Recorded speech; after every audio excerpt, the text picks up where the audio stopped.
নমস্কার বন্ধুরা, আমি দীপঙ্কর। আপনারা দেখছেন কুকিং অ্যান্ড গার্ডেনিং। তো বন্ধুরা, আমি আজ আপনাদের যেটি দেখাতে চলেছি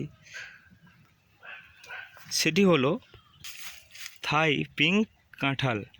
তো থাই পিঙ্ক কাঁঠালের যে জোড় কলমটি আমি আগে আপনাদের দেখিয়েছিলাম, ঠিক 3-15 পরে তার আপডেটটা আপনাদের দিতে চলেছি।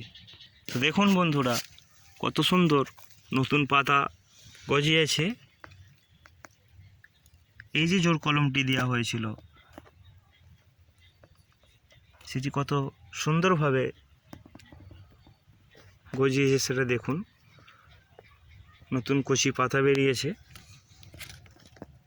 আরও একটি, এটিও খুব ভালোভাবে হয়েছে।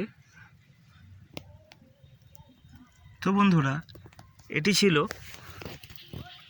থাই পিঙ্ক কাঁঠালের আপডেট। তো বন্ধুরা, চ্যানেলটি ভালো লাগলে অবশ্যই সাবস্ক্রাইব করবেন।